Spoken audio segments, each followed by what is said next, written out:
Gav, Mac, Devo, Big Gunner up in his house. How are you, gents?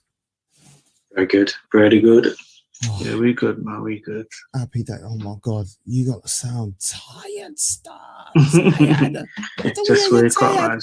Just woke up. You know what it's like, dad life. Look at us, the three daddies up first thing in the morning doing our thing. Our ladies are good. Anyway, let's all your socials you can see there. If I'm honest, this is new toys that we're playing with. So BG, I haven't got your toy, I haven't got your socials there, but everyone knows where to find you at Away Day Show. Yeah, lovely.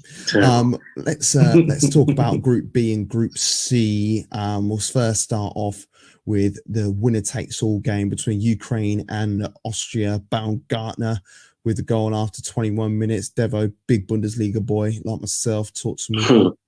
Yeah, Baumgartner, he's had a decent little season for Hoffenheim, although Hoffenheim didn't have the best seasons, but he was decent.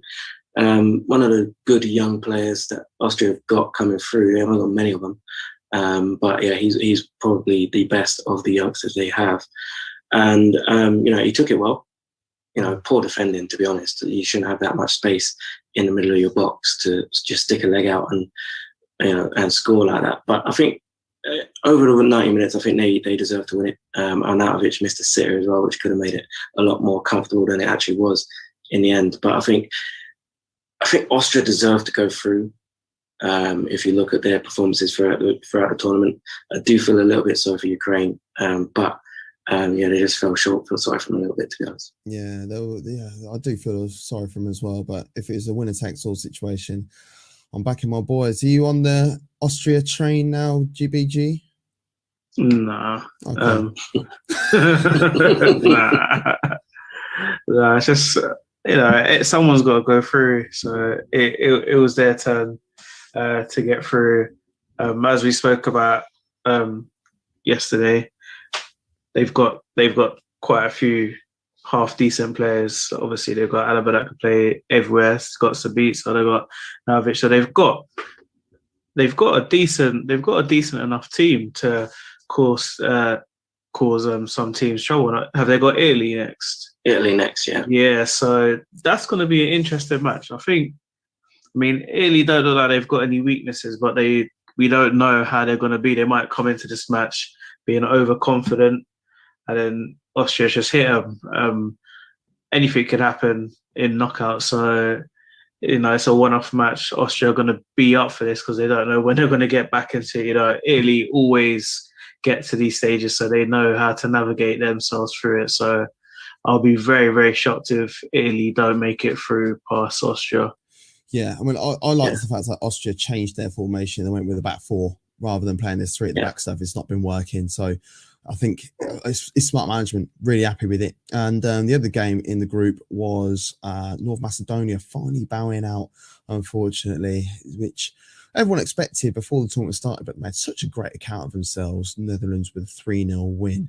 Depay and Wijnaldum with a brace. Depay, I think, was he involved in all three goals, I believe? All three goals, yeah. He's involved in all three. He scored one, assisted two. He absolutely loves it, doesn't he? Loves it. So, BG, I'll come to you first. North Macedonia, great account of themselves.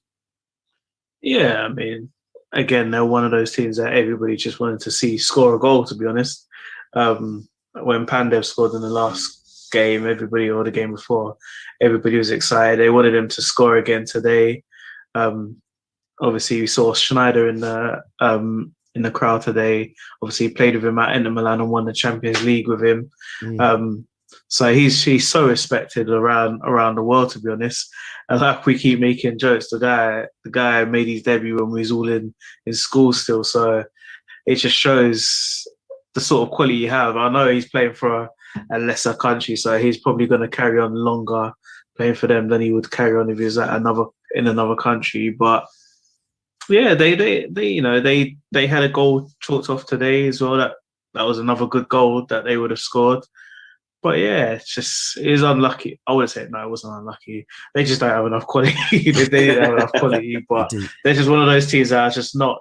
No one hates them. They're not harmful, are they? So we just like seeing those sort of teams get a couple of goals and show a good account of themselves, which I think they've done, to be honest. Yeah, Devo. Yeah. In the post as well. Yeah, they did. Yeah. Now, Netherlands, they're the real deal. It's hard to say that. They have been very impressive. And, the performances so far in this tournament has made people forget about their performances and lead up to this tournament, which weren't great at all. So there's kind of two sides to it, hence why the planes were being flown over the stadium, because the fans weren't too happy with the ball in the lead up to the tournament. But it's what you do once you get there that matters. Get to the dance, and then once you get there, bang out the moves. Do you know what I mean? And that's what they're doing, and they look very impressive. But bigger obstacles await. Can they navigate their way through that? That's going to be the big question. But this will build up a lot of confidence. Depay is on fire. Wijnaldum's on fire. Dumfries is on fire. Frankie de Jong's playing out of his skin. So if these guys can continue and they can bring in the likes of Marlon, who was brilliant yesterday, and Gravenberch and those guys, if they can bring those guys through as well, the Dutch can trouble some people. I've got enough time for Gravenberch. Where's the table? Got Netherlands, of course, on top, 6 points. 9 points, 9 from 9. Austria, they squeezed through on 6 points. Ukraine, I think they will be heading out, unfortunately. But it's North Macedonia, of course, no points for them, but I think they made a good account of themselves. Let's be real.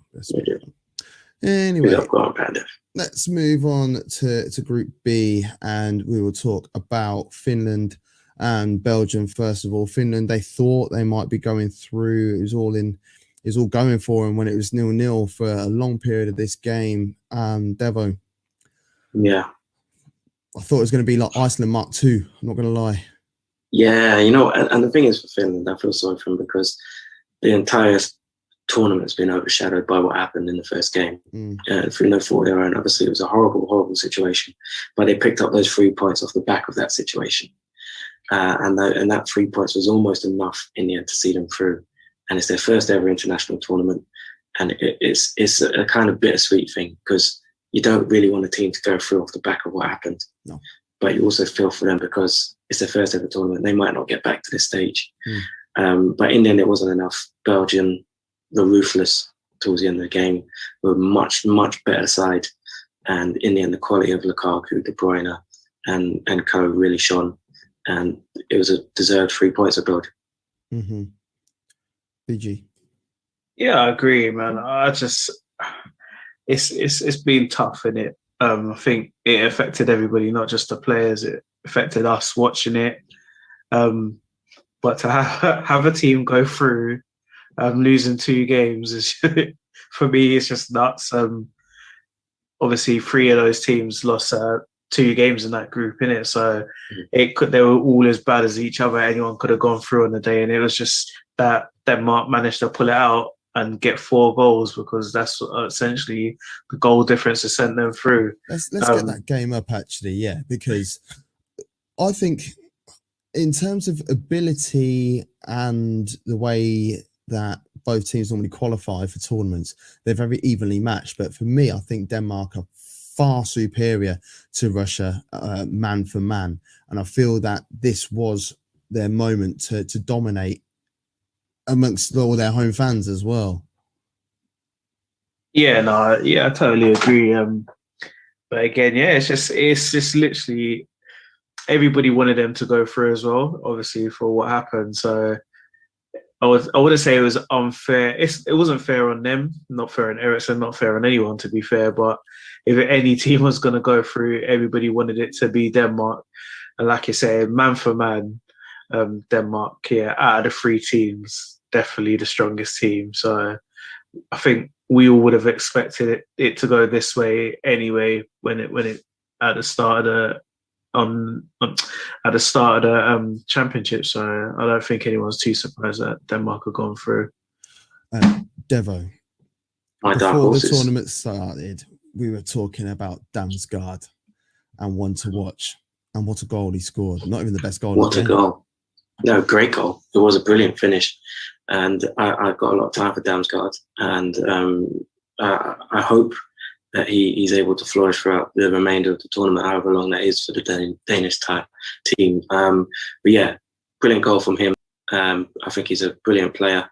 And I really do like Denmark in terms of their balance. I think they are one real top goal scorer away from having a very, very, very good side, rather than just a good side. But yeah, Christiansen, if they pop him up front and he can bang in goals like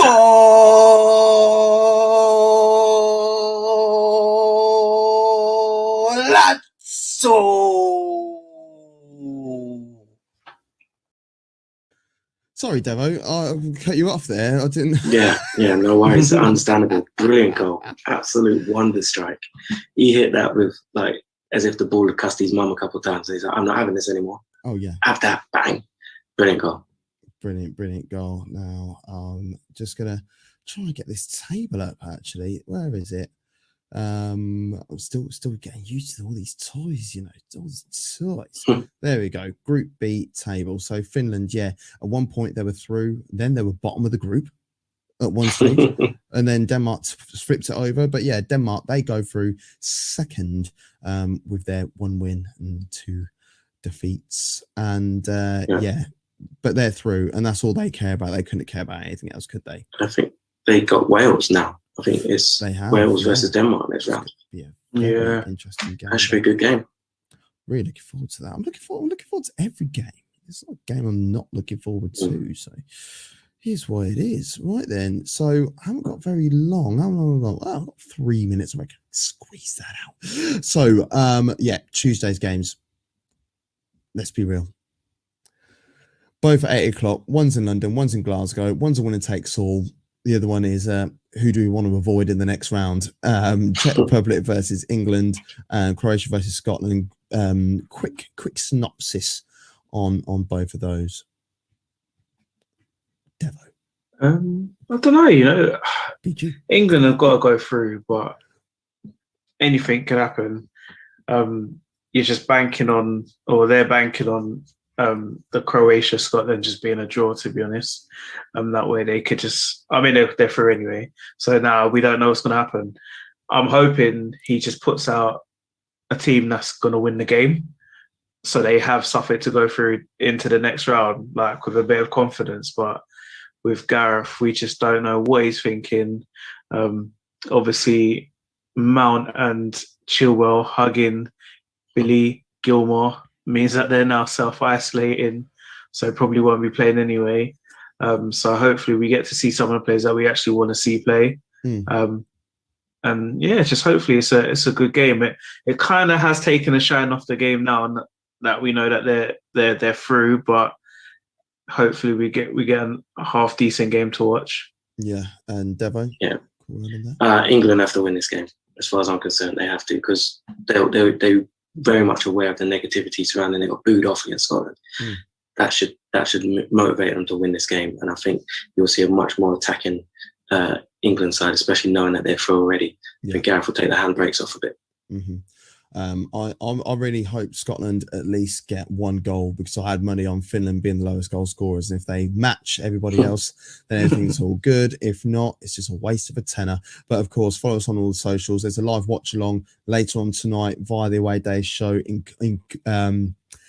in conjunction with MAD Sports Network. Can't get my words out. It's too early in the morning. Thanks everybody for watching. Catch you in a bit.